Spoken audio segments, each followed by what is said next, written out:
50 বছর কোরআনের শ্রেষ্ঠতম একটা মুফাসসিরকে আপনারা মিথ্যা মামলা দিয়ে অন্যায়ভাবে বিচার করে দুনিয়া থেকে বিদায় করেছেন, তখন আপনাদের ন্যায় বিচার কোথায় গিয়েছিল বলেন? মামুনুল হকের মতো মানুষটাকে জেলখানায় আপনারা আটকিয়ে যে কায়দায় রিমান্ডে নিয়েছেন,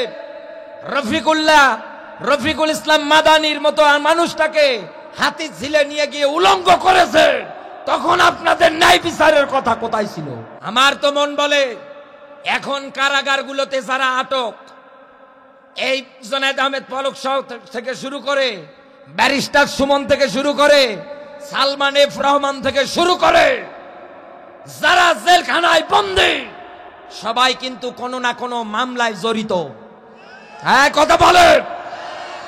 আমার মন বলে এই দুনিয়ার ময়দানে আল্লাহ যেহেতু বলেছেন আদল, ন্যায় পরায়ণ, ন্যায় বিচার সত্য সহকারে করার জন্য টপ টু টপ সবগুলো যেহেতু অপরাধী, একটাকেও দুনিয়ায় ছেড়ে দেওয়ার কথা না, সব কটাকে ফাঁসির দড়িতে ঝুলিয়ে এই দুনিয়ার ময়দানে বিচার কার্যক্রম চালানো লাগবে।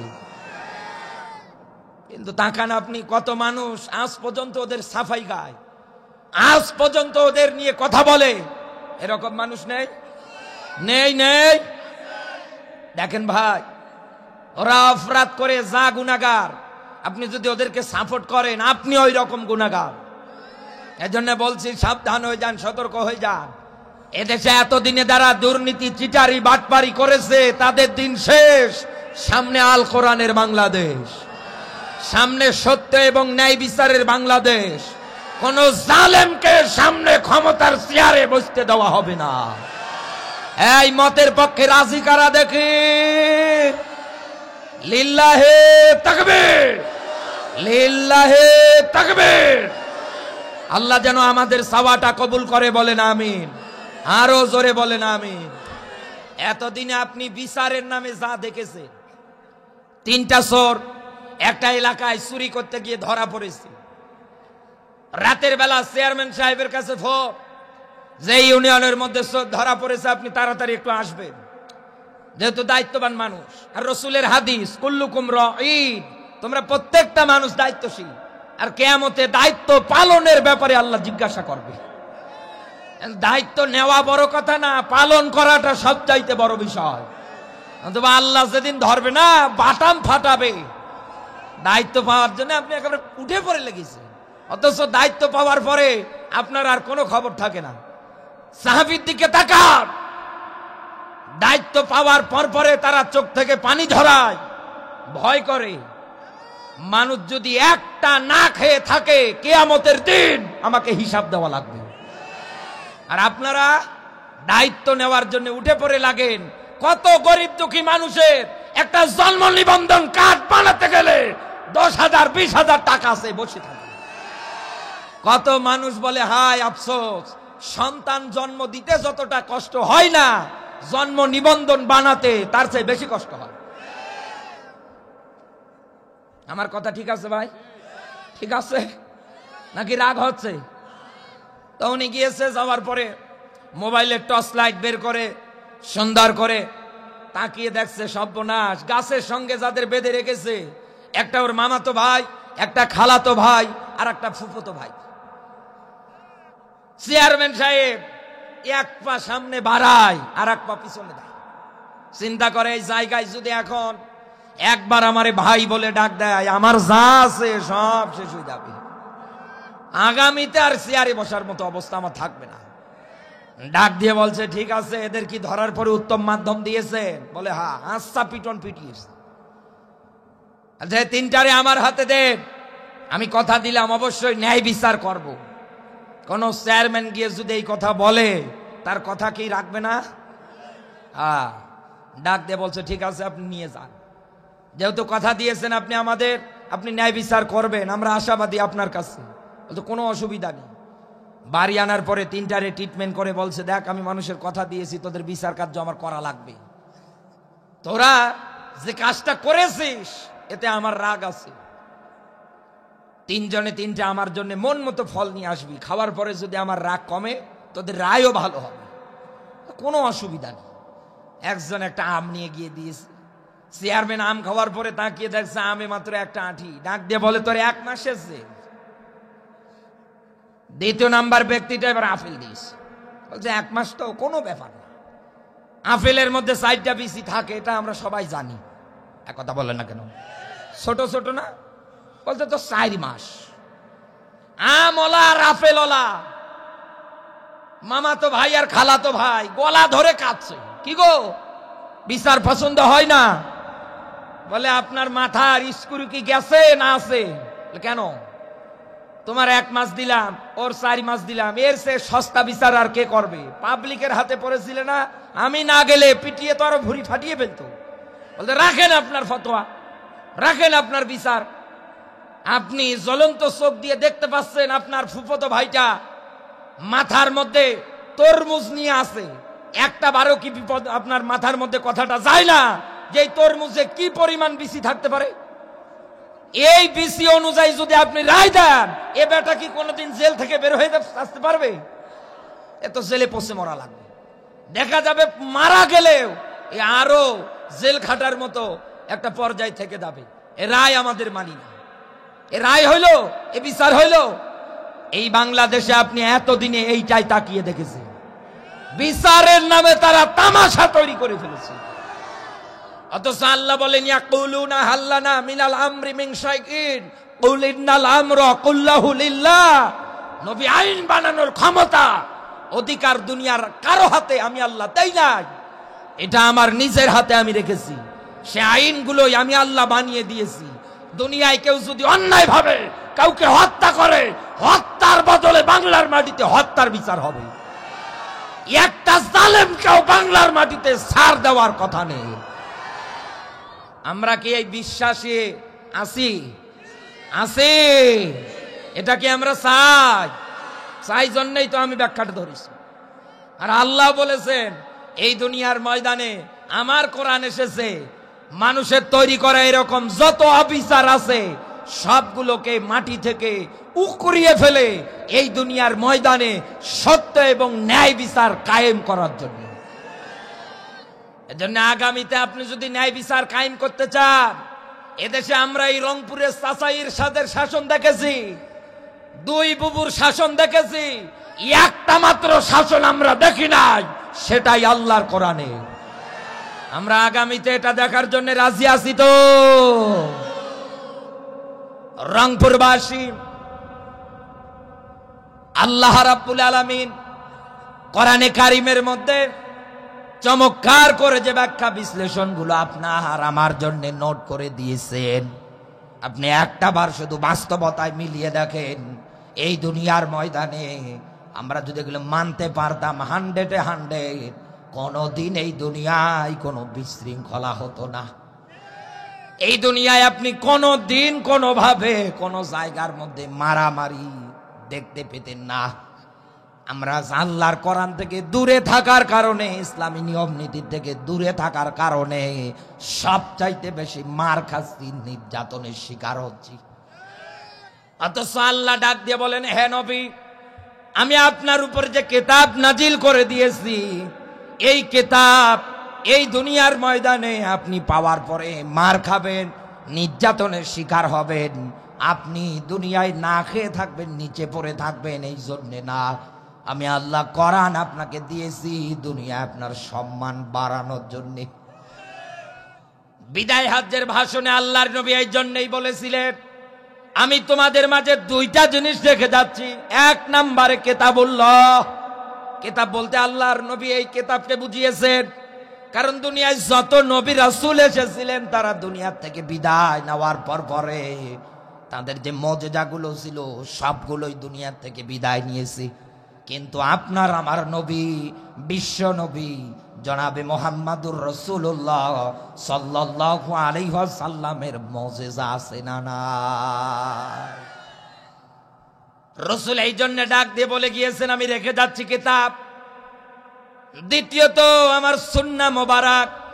দুনিয়ার কোন মানুষ যদি এই 2টা জিনিস আঁকড়িয়ে ধরতে পারে, আপনি হাদিসের ব্যাখ্যা মেলান, লাংতা দিল সুফাল ডিগ্রি নবীজি নিজে ব্যবহার করেছেন, দুনিয়ায় কোনোদিন তোমরা মার খাবে, অপমান হবে, অপদস্থ হবে, নিচে পড়ে থাকবে, এটা না। পৃথিবীতে এই দুইটা জিনিস যদি আঁকড়িয়ে ধরতে পারো, আমি নবী বলছি তোমাদের ভাগ্য পরিবর্তন হয়ে যাবে। কিন্তু আমরা তো কোরআনের এই ব্যাখ্যাগুলো মানতে পারি না। আল্লাহর আসমানি বিধান আল্লাহ রাব্বুল আলামিন যা দিয়েছে একটাও দুনিয়ার ময়দানে জীবনের মধ্যে নিতে পারি না। আলেম ওলামারা বলতে গেলে আবার অনেক মানুষ আছে রাগ দেখায়, অনেক মানুষের গায়ের মধ্যে লেখে যায়। আল্লাহর কোরআন স্পষ্ট ভাষায় জানিয়েছে, দুনিয়ায় যারা কোরআন শোনার পর পরে রাগ করবে, মন খারাপ করবে, এই দুনিয়ায় এদের পরিচয় একটাই, এরা জালেম।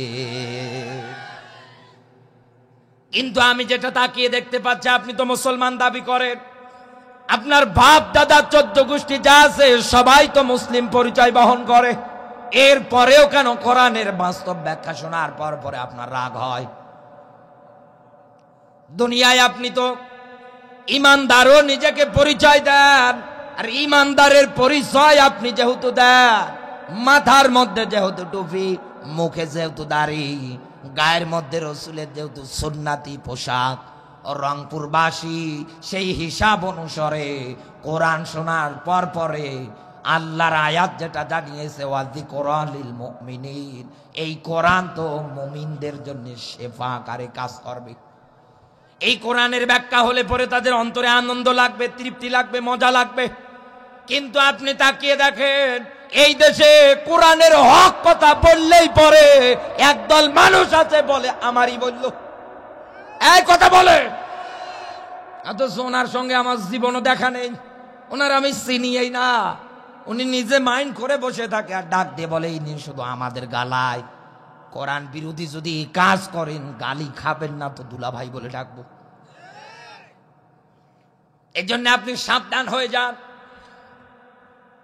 আল্লাহর কোরআন যেহেতু আল্লাহ রাব্বুল আলামিন আপনার আমার জন্য একেবারে স্পষ্ট মূলক, দিক নির্দেশনামূলক, বাস্তব কিছু ব্যাখ্যা কোরআনে আল্লাহ সুন্দর করে নোট করে দিয়েছে।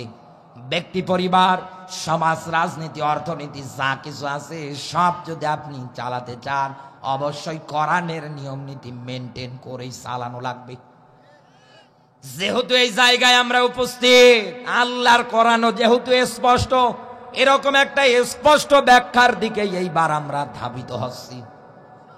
আল্লাহ পাক বলেন, ওয়াইয ক্বালা রাব্বুকা লিল মালাইকাতি, বলেন আল্লাহু আকবার। সূরা বাকারা 2 নাম্বার সূরা, 1 নাম্বার পারার 3 নাম্বার রুকু, এটা পাবেন আপনি 30 নাম্বার আয়াত।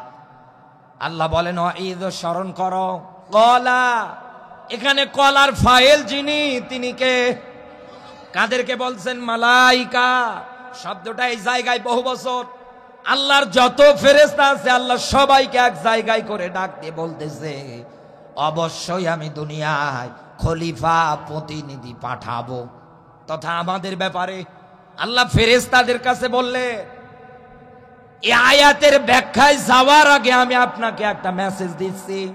আমি প্রায় মুফাসসিরদের মুখে এই আয়াতের ব্যাখ্যা শুনতে গেলে ওনারা এইভাবেই ব্যাখ্যা করে, আল্লাহ ফেরেশতাদেরকে এক জায়গায় করার পরে ফেরেশতাদের সঙ্গে পরামর্শ করার জন্য বসেছেন। আপনার মাথার মধ্যে এতটুকুনো কি চিন্তাটা আসে না? এই দুনিয়ার ময়দানে পরামর্শ করে কাজ করে তো তারা যাদের ভুল হওয়ার সম্ভাবনা আছে। এই কথা বলে, আমার আল্লাহর ভুল হবে? আরো জোরে বলে, আল্লাহর কি ভুল হবে? পরামর্শ করে কোনো কিছু করতে হলে আমি করব, কারণ আমি আমার পরিবারের সবার ছোট, 3 ভাই 1টা বোন আমার, এর ভিতরে আমার পরিবারে আমি একেবারে সবার ছোট। যে কোনো কাজ করতে চাইলে আমাকে আগে পরামর্শ করা লাগবে। আমার বড় ভাই, মেজো ভাই, এরপরে বোন, মা বাবা বেঁচে আছে এখনো। আমি যদি তাদের সঙ্গে পরামর্শ না করে কাজটা যদি করে ফেলি, তাহলে কিন্তু আমার সামনে ভুল হলেও হতে পারে, আমি ক্ষতিগ্রস্ত হলেও হতে পারি। এক কথা বলেন না কেন? কিন্তু আমার আল্লাহর কি ভুল হবে? ভুল হওয়ার সম্ভাবনা আছে, চান্স আছে। কেন বলেন?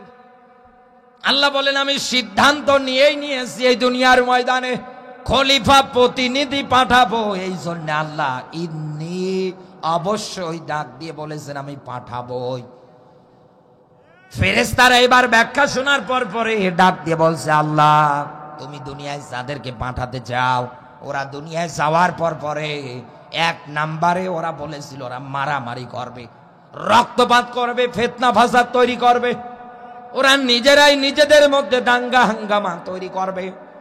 রংপুরের মুসলমানেরা কান খাড়া করে আমাদের ব্যাপারে ফেরেশতারা এক নাম্বারে আল্লাহর কাছে ডাক দিয়ে বলেছিল আল্লাহ এদেরকে পাঠিও না, এরা দুনিয়ায় যাওয়ার পরে মারামারি করবে, এরা রক্তপাত ঘটাবে, জমিনে বিশৃঙ্খলা তৈরি করবে।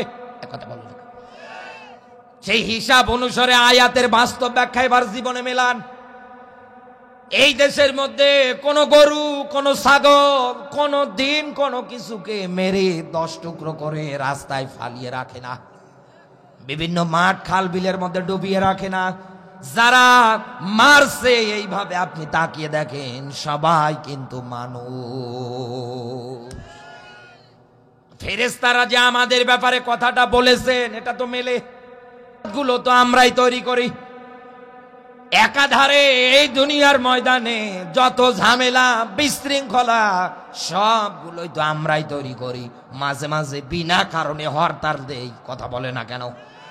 মাঝে মাঝে অন্যায় ভাবে মানুষদেরকে ঘর থেকে বাড়ি থেকে জেলখানায় আটকে নিয়ে যায়। এতে করে একাধারে আপনি তাকিয়ে দেখেন একটা পরিবার, একটা সমাজ, একটা রাষ্ট্রের মধ্যে কি পরিমাণ প্রভাব ফেলতেছে। এই যে বাংলাদেশটার মধ্যে যারা এতদিনে রক্তপাত ঘটিয়েছেন, এতদিনে যারা বিশৃঙ্খলা করেছে, এই দেশে যে জালেম গুলো তৈরি হয়েছিল এদের হাত ধরে একাধারে যারা অন্যায় ভাবে মানুষদেরকে হত্যা করেছেন, আমার আবু সাইদটাকে যারা গুলি করে মেরেছেন, মীর মুগ্ধর বুকে যারা বুলেট চালিয়েছিল, কারণ আবু সাইদ বড় আত্মবিশ্বাস নিয়ে হাত দুটো এরকম করেছিলেন যে আমাকে গুলি করবে না, এক কথা বলে না কেন? কিন্তু আপনারা যা দেখালেন এই হিসাব অনুসারে এই দুনিয়ার ময়দানে আপনারা মানুষ হত্যাকারীর কাতারে। আর এই সব জালেমেরা কোন জায়গায় মাইক পেলে এতদিনে দেখেছে? ওরা একাধারে সব জায়গার মধ্যে বলতো যে আমরাই তো সত্য এবং শান্তি প্রতিষ্ঠিত করতে চাই। আপনি সত্য শান্তি প্রতিষ্ঠিত করতে চান, আমাদের নিষেধ নেই, তাই বলে কি মানুষ মেরে করবেন? আল্লাহর রাসূল জানিয়েছে দুনিয়ায় কেউ যদি অন্যায় ভাবে কাউকে হত্যা করে ও যেন তামাম দুনিয়ার মানুষদেরকে হত্যা করলো। এই কথা বলেন, সেই হিসাব করে মেলান তো এরা কত মানুষ মেরেছে, কত পরিবারকে কষ্ট দিয়েছে, কত পরিবার থেকে বাবাকে কেড়ে নিয়েছে, মাকে কেড়ে নিয়েছে, কত পরিবার থেকে বড় ভাইকে পর্যন্ত কেড়ে নিয়েছে। এই যে কিশোরগঞ্জের আদালতে এইসব জালেম যারা আছে এদের বিরুদ্ধে সুন্দর করে মামলা দায়ের হয়ে গিয়েছে। আপনি অপেক্ষায় থাকেন, এই সব জালেমদের বিচার বাংলার মাটিতে হবে। যেখানেই পালাক না কেন কোন জালেমকে আল্লাহ কোনদিনও ছেড়ে দেবে না। কোন জালেম দুনিয়ায় কোনদিন সফল হতে পারে না। যেমন 124 জনের বিরুদ্ধে মামলা হয়েছে, আপনি যুক্তরাজ্য আমেরিকার খবর নিয়ে দেখেন, শেখ রেহেনার মেয়ে টিউলিপ, এক কথা বলে না কেন, ও পদত্যাগ করতে বাধ্য হয়েছে ওর দুর্নীতি, ওর চিটারি বাটপারির কারণে। এখন তো মনে হচ্ছে এই দেশটার মধ্যে মুসপাকা মুজিবরের যে বংশ তৈরি হয়েছিল সবগুলো এইরকম দুর্নীতি, চিটারি, বাটপারি, একটাও দুনিয়ায় ভালো না। নতুবা ওই জায়গায় দেখেন দুর্নীতির মামলায় ওই জায়গায় আটক, গ্রেপ্তারও হতে পারে, ওদের জীবনে এখন পানি নেই। আল্লাহ রাব্বুল আলামিন ধরে না, কিন্তু যখন ধরে বাপ বলার সময় পর্যন্ত দেয় না। এবার আমি আপনাকে ছোট্ট একটা ব্যাখ্যা দেব। যারা এতদিনে মানুষদের মধ্যে অন্যায়, অবিচার, জুলুম, নির্যাতন, রক্তপাত ফেরেশতাদের এই কথাটার সঙ্গে মিল রেখে চালিয়েছে।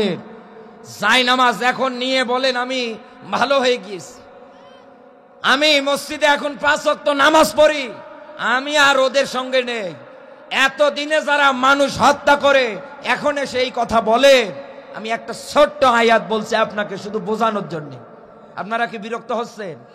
রাগ হচ্ছে আমার উপরে? আল্লাহ পাক বলেন ইন্নাল্লাযীনা ফাতানুল মুমিনিনা ওয়াল মুমিনাত, বলেন আল্লাহু আকবার। সূরা বুরুজ 85 নাম্বার সূরা 30 নাম্বার পারার 1ম নাম্বার রুকুর 10 নাম্বার আয়াতটা বলছি, আপনি লিখে নেন, বাড়ি গিয়ে আরো সুন্দর করে আপনি আমার কথাটা মেলান। আল্লাহ রাব্বুল আলামিন বলেন ইন্না মানে নিশ্চয়, আল্লাহ দিয়ে অতঃপর যারা, ফাতানু শব্দের শাব্দিক অর্থ বিপদে ফেলা, কষ্ট দেওয়া। কাদেরকে বিপদে ফেলিবে, কাদেরকে কষ্ট দেবে, আল্লাহ কত চমৎকার করে ব্যাখ্যা করে এই জায়গার মধ্যে নিজে সেট করেছেন। আল্লাহ বলেন এই দুনিয়ায় মুমিন এই শব্দটা পুরুষবাচক, মুমিনাত এটা স্ত্রীবাচক। এই দুনিয়ার ময়দানে মুসলিম নর এবং নারীদের যারা বিপদে ফেলাবে, যারা কষ্ট দেবে, আপনি তাকান যেই পরিবারটা থেকে অন্যায় ভাবে একটা মানুষকে আপনি 14 বছর জেলখানায় আটকালেন, ওই পরিবারে সন্তান যারা আছে যখন এই খাবার টেবিলে খেতে যায় সঙ্গে সঙ্গে বাবার কথা মনে পড়ে। বছরে যখন ঈদুল আজহা ঈদুল ফিতর চলে আসে, তারা বাবাকে না পেয়ে চোখ থেকে পানি ঝরায়। এমনকি ঈদের মাঠে পর্যন্ত মোনাজাত যখন হয় সবার জন্যে, তারা হাত তুলে দোয়া করে, আল্লাহ জালেমদের থেকে আমাদের বাবাটারে আপনি হেফাজত করেন।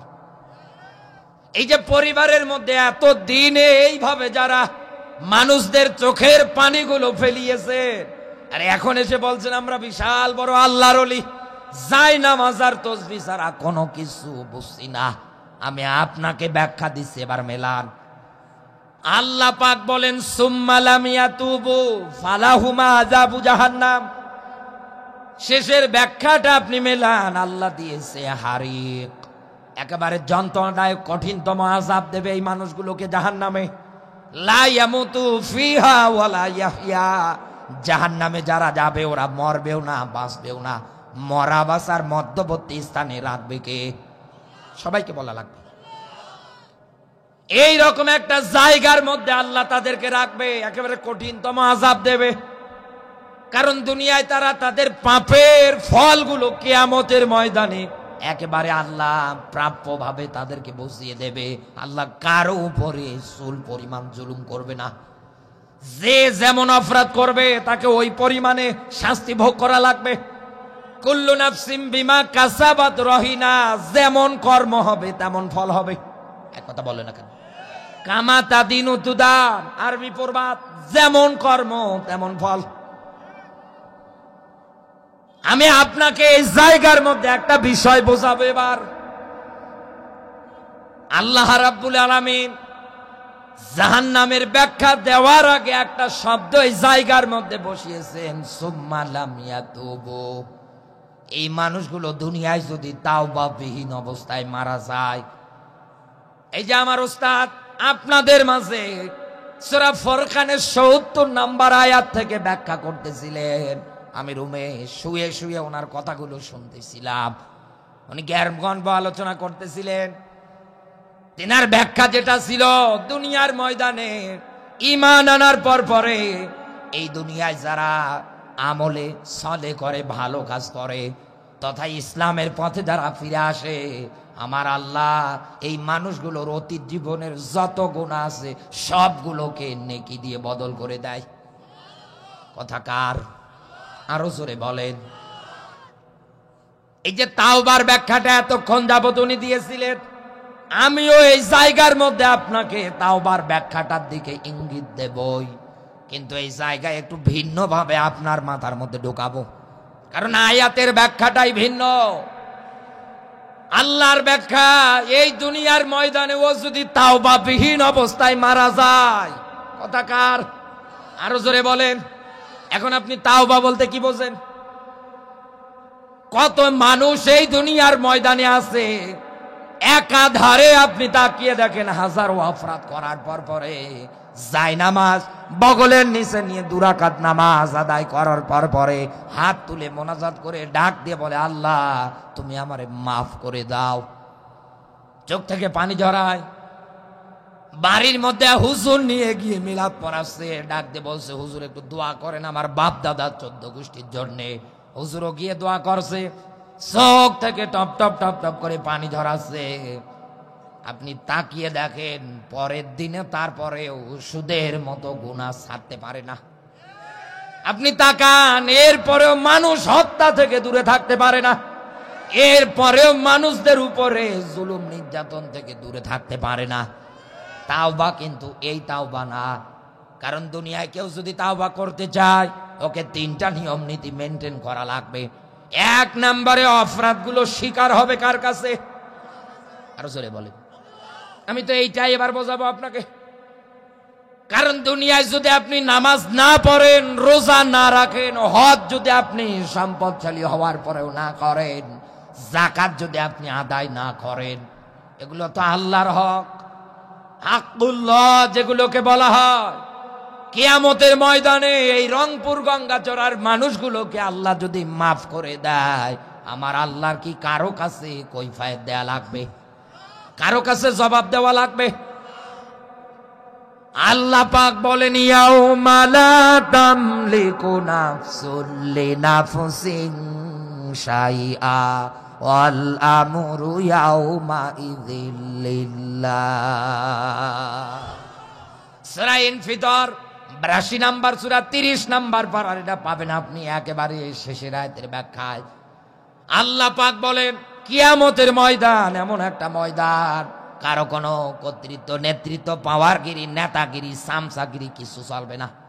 আমি আল্লাহ যাদের কথা বলার অনুমতি দেব সেই দিন শুধু তারা কথা বলতে পারবে, এ ব্যতীত আর কারো কোনো কিছু ওই দিন চলবে না। তাহলে এখান থেকে এটাই ক্লিয়ার, অপরাধ যেহেতু আপনি এতদিনে আল্লাহর হক গুলো নষ্ট করেছেন, জায়নামাজে পড়ে চোখের পানি ফেলে আপনি আল্লাহর এই হকগুলোর ব্যাপারে আল্লাহর কাছে স্বীকার করেন। কিন্তু এই জায়গায় তো আর একটা ব্যাখ্যা থেকে যায়, সেটাই হচ্ছে বান্দার হক।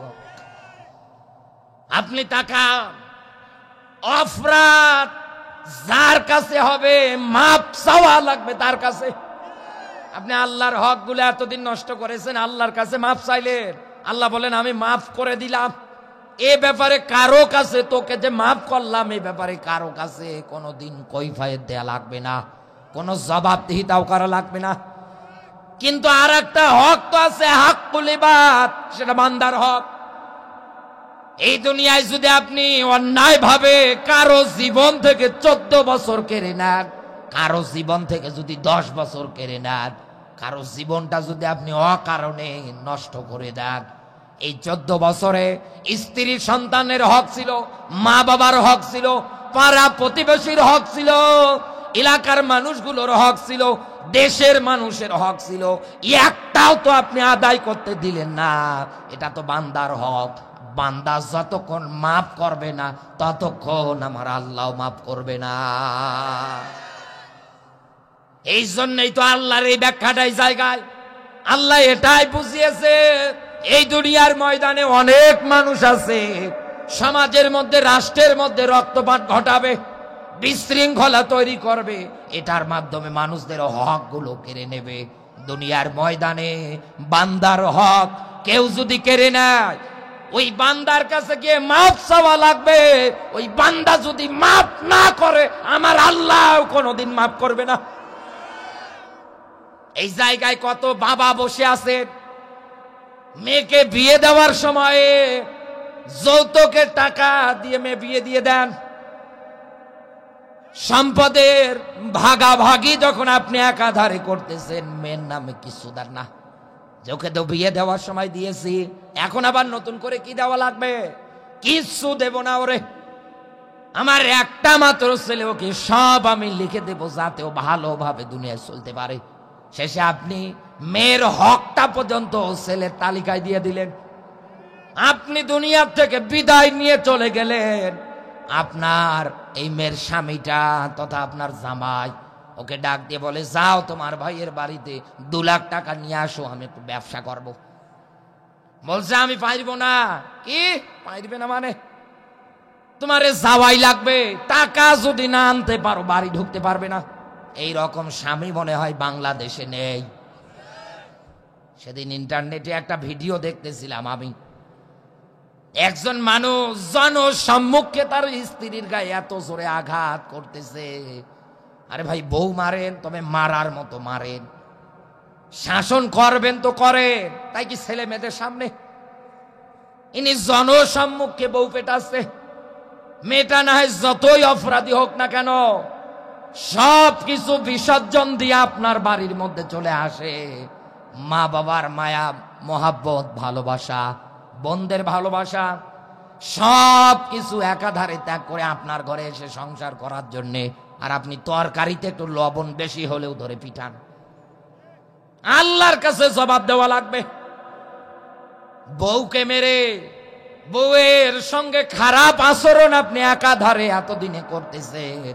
আজকে একটা ছোট্ট কথা বলে যায়, এই যে উস্তাদ বসে আছে, জিজ্ঞাসা করেন কিয়ামতের ময়দানে আপনার এই বউ আপনার চরিত্রের ব্যাপারে আল্লাহর কাছে সাক্ষ্য দেবে। এক কথা বলেন কেন? এই বউয়ের এই সাক্ষ্য ব্যতীত কেউ কোনোদিন জান্নাতে যেতে পারবে না।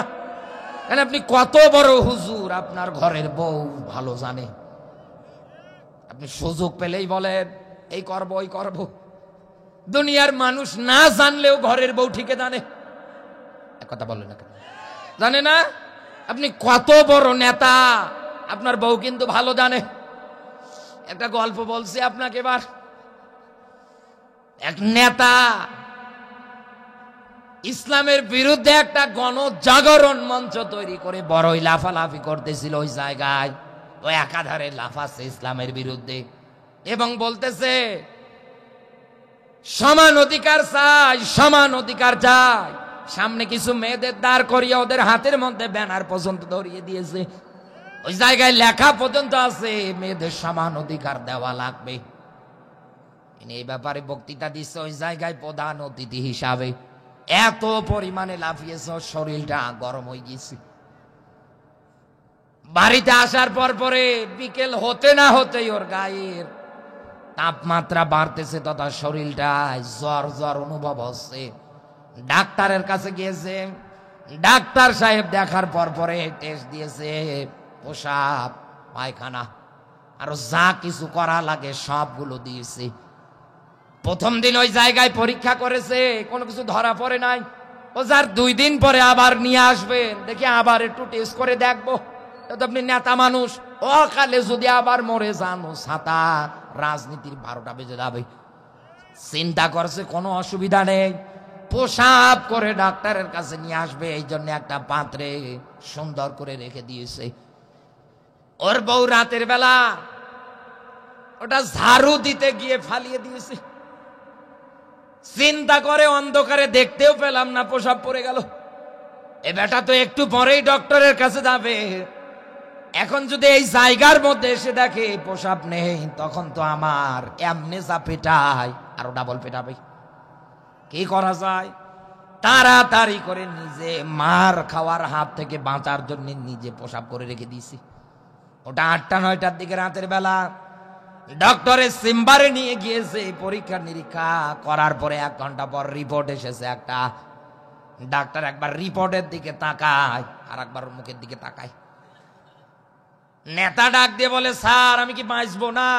বলে এ কেমন কাণ্ড, বাঁচবেন কিনা জানি না, তবে যার রিপোর্ট আমার হাতে, আপনার 9 মাস চলছে। আপনার তো 9 মাস। 9 মাস মানে? বলছে 9 মাস চলছে, আমার রিপোর্ট তো তাই বলছে। ডাক দিয়ে বলছে, ডাক্তার আপনি বলেন কি? বলে হ্যাঁ এটাই তো দেখছি আমি। কিছু করার নেই, আপনার রিপোর্টে যা এসেছে তো মিথ্যা আসবে না। এবারও চিন্তা করতে করতে বাড়ি এসেছে। বউরে ডাক দিয়ে বলছে, ওগো রিপোর্টের মধ্যে আজকে কি এসেছো জানো? বলে কি? বলে আমার 9 মাস চলে। বলে তোমরা যে মেয়েরা সন্তান জন্ম দাও কেমন কষ্ট হয়? বলছে নেতা তুমি পল্টনের ময়দানে গিয়ে ভালো চিল্লাতে পারো, মেয়েদের সমান অধিকার দিবা, সমান অধিকার দিবা। এটা তো কোনোদিনও সম্ভব না। আমরা মেয়েরা সন্তান জন্ম দিতে গিয়ে যে পরিমাণে কষ্টের শিকার হই, ওই পরিমাণ কষ্ট তোমরা সহ্য করতে পারবে না। চিন্তা করো না, ওটা তোমার না, ওটা আমার। এক কথা বলে না কেন? এর বউটা যে এই কাজ করেছে শুধু মায়ের খাওয়ার হাত থেকে বাঁচার জন্য। কেন অনেক মানুষ আছে বউ পেটানো সব বাবা বলে ডাকছে, তারপরেও ছেড়ে দেয় না। কারা আছেন একটু হাত তোলেন তো দেখি। আল্লাহ, একজনও নেই হুজুর। আমি আপনাকে এই জায়গার মধ্যে হকের ব্যাখ্যা দিচ্ছিলাম। সন্তানাদির সম্পদের মধ্যে মেয়ে যতটুকুন সম্পদ পাবে আপনি বাবা হিসাবে ওকে বুঝিয়ে দেন। এক কথা বলে না কেন? নতুবাই যে এরকম হবে, ও ভাইয়ের বাড়ির দরজায় এসে ডাক দিয়ে বলবে আমার টাকা পয়সা দরকার। ভাই তো এমনও ভাই আছে ডাক দিয়ে বলবে তোর 1 টাকাও দিতে পারবো না। কিসের টাকা দেবো তোর? আমরা এমনি তো বিয়ে দেওয়ার সময় অনেক টাকা পয়সা তোর দিয়েছি, আবার নতুন করে কিসের টাকা দেব? ভাবি তো এমন ভাবি দেখতেই পারে না, দূর সেই করে তাড়িয়ে দেয়। এরকম বাড়ির বৌমা নেই।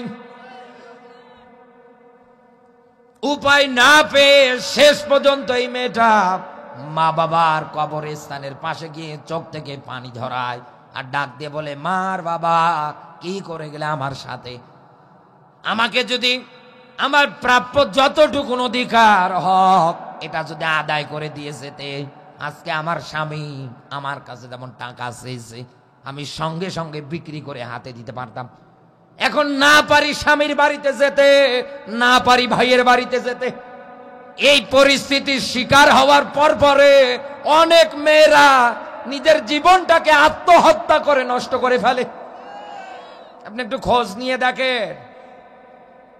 আর রংপুরবাসী, এখান থেকে আমি আপনাকে এটাই বোঝাতে চাচ্ছি, দুনিয়ার ময়দানে হক যদি আপনি আদায় না করতে দেন, সে যে দিক দিয়ে হয় হোক না কেন, এই বান্দা যতদিন মাফ করবে না ততদিন মাফ করবে না কে? আরো জোরে বলা লাগবে। এখন টপ টু টপ আপনি মেলান। এই কাজের সঙ্গে যদি আপনি জড়িত থাকেন, আপনার নামাজ কবুল হয়, আপনার রোজা কবুল হয়, আপনার অন্যান্য ইবাদত যা কিছু আছে একটাও কি কবুল হয়? এইটাই বলেছেন আল্লাহ জায়গার মধ্যে। দ্বিতীয় নাম্বারে ফেরেশতারা আমাদের ব্যাপারে আল্লাহর কাছে ডাক দিয়ে বলেছে, আল্লাহ দুনিয়ার ময়দানে এদেরকে না বানালেই তো ভালো হয়। ক্বালু আতাজালু, এদের না বানালেই তো ভালো হয়। তোমার তাসবিহ তাহলিল গুণগান গাওয়ার জন্য তো আমরাই যথেষ্ট আছি, এদেরকে আবার বানানোর কি দরকার? আল্লাহ রাব্বুল আলামিন তাদের জবাবে ডাক দিয়ে বলেছে, ক্বালা ইন্নী আ'লামু মা লা তা'লামুন, আমি আল্লাহ যা জানি তোমরা তা জানো না। এ কথা কার? আরো জোরে বলেন। এই আয়াতের ব্যাখ্যায় যাওয়ার আগে আমি আপনাকে এই জায়গার মধ্যে আপনার মনের একটা প্রশ্ন হয়তো কাজ করবে যে আমাদের ব্যাপারে ফেরেশতারা কেন এরকম কথা বললেন বা কেনই বা এরকম কথা বলছে। এই তো কারণে এই ফেরেশতারা আমাদের ব্যাপারে দুইটা শব্দ বলেছিলেন যে ওরা মারামারি করবে, রক্তপাত করবে, ফিতনা ফাসাদ তৈরি করবে। দ্বিতীয়ত তোমার তাসবিহ তাহলিল গুণগান গাওয়ার জন্য তো আমরাই যথেষ্ট আছি, এদেরকে না বানালেই তো ভালো হয়। কারণ এই দুনিয়ার ময়দানে আমাদের আগে জিন জাতিরা বসবাস করত। ওনারা দুনিয়ায় আসার পরে এইরকম বিশৃঙ্খলা অবস্থা তৈরি করে ফেলেছিল। একথা বলে না কেন? এই কারণেই তারা বলেছেন যে জিন জাতিরা যদি এই করে তাহলে আল্লাহ যাদেরকে আবার পৃথিবীতে পাঠাতে চাচ্ছে এরাও তো এই করবে। কিন্তু আমার আল্লাহ তাদের জবাবে একটা শব্দ নিজে ব্যবহার করেছেন। আল্লাহ বলেন, আমি যা জানি তোমরা তা জানো না। এই আয়াতের ব্যাখ্যা তাফসিরুল কোরআন বিল কোরআনের মধ্যে আমি খুঁজতে গিয়ে পেয়েছি, কত সুন্দর ধারাবাহিক করে সুন্দরভাবে নোট করা আছে। সূরা ফাতির 35 নম্বর সূরার 32 নম্বর আয়াতটা এবার মেলান। দুনিয়ার ময়দানে মানুষদেরকে আল্লাহ রাব্বুল আলামিন তিনটা কাতারে ভাগ করেছেন। তার এক নম্বরে নিজেরাই নিজেদের উপরে জুলুম করে। ইন্না শিরিক লা যুলমুন আযীম, নিশ্চয় শিরিক হচ্ছে সবচাইতে বড় জুলুম।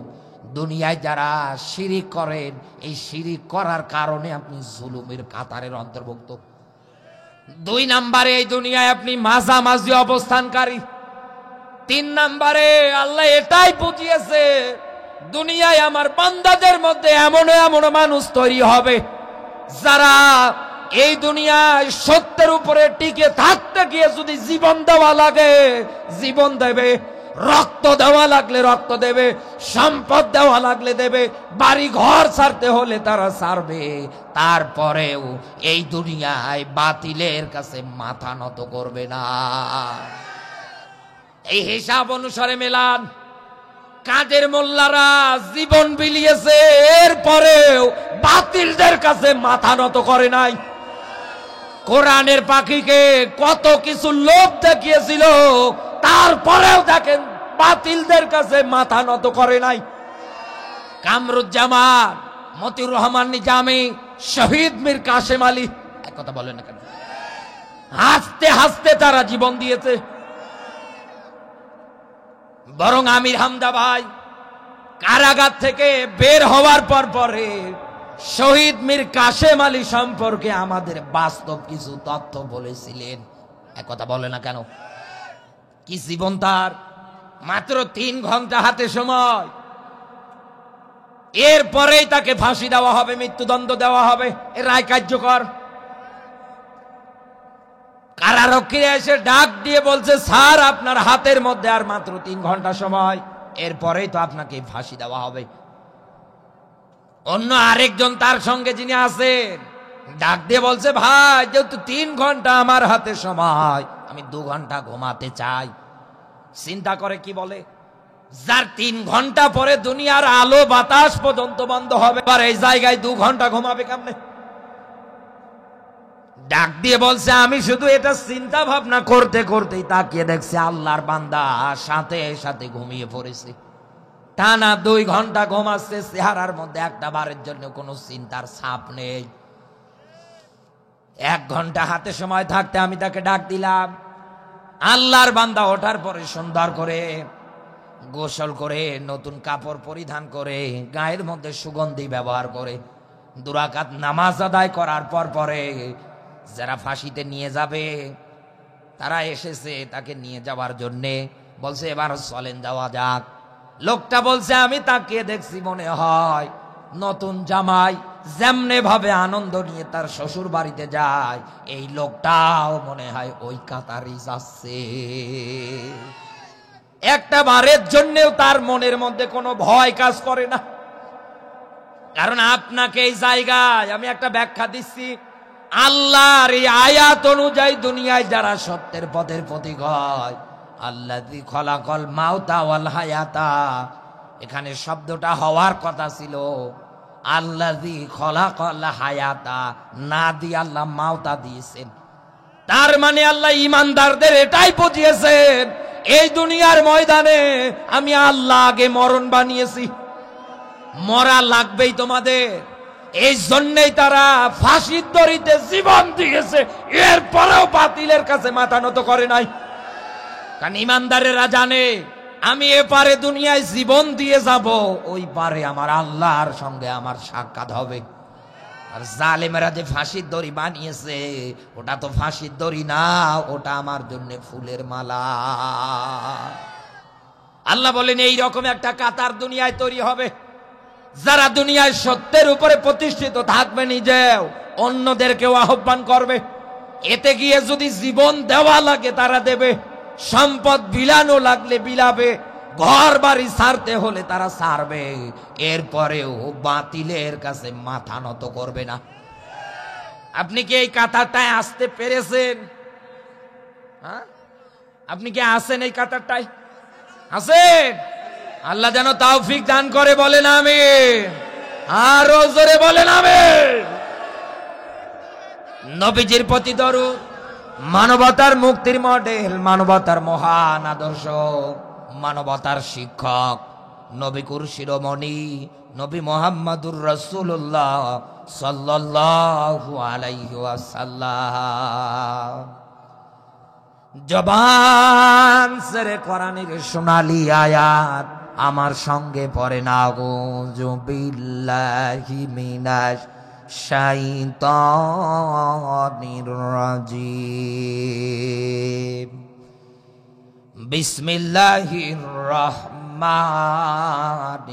রহিম।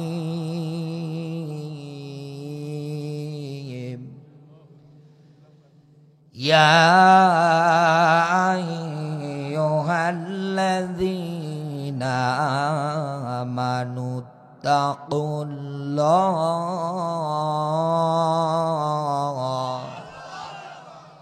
আপনাকে আগামীকাল কেউ যদি জিজ্ঞাসা করে কোন সূরা থেকে আলোচনা হয়েছে, আপনি বলবেন সূরা তাওবা 119 নম্বর আয়াত। একটা মাত্র আয়াতে কারিমা আমরা তেলাওয়াত করেছি। আল্লাহ পাক বলেন ইয়া আইয়ুহাল্লাযীনা আমানু, ওহে যারা ঈমানদার। কথা কার? আরো জোরে বলো। আল্লাহ বলেন আমাকে ভয় করো। কাদেরকে বলছেন? যারা ঈমানদার। এই জায়গার মধ্যে আল্লাহ কিন্তু সব মানুষগুলোকে বোঝাই নাই, বুঝিয়েছে। আল্লাহ বলেন যারা ঈমানদার। ভয় করা লাগবে কাকে? ঈমানদারেরা আল্লাহকে ভয় করে না। তারপরেও আল্লাহ নতুন করে এই জায়গার মধ্যে কেন এই জায়গায় ঈমানদারদেরকে আবার ভয় করার কথা বললেন?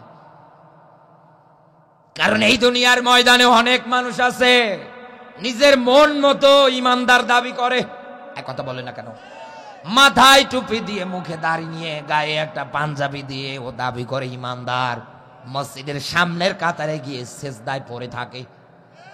অথচ এই দুনিয়ার ময়দানে আপনি তাকিয়ে দেখবেন ঈমানদারের যে ব্যাখ্যায় এসেছে, আল্লাযীনা আমানু ইউকাতিলুনা ফি সাবিলিল্লাহ।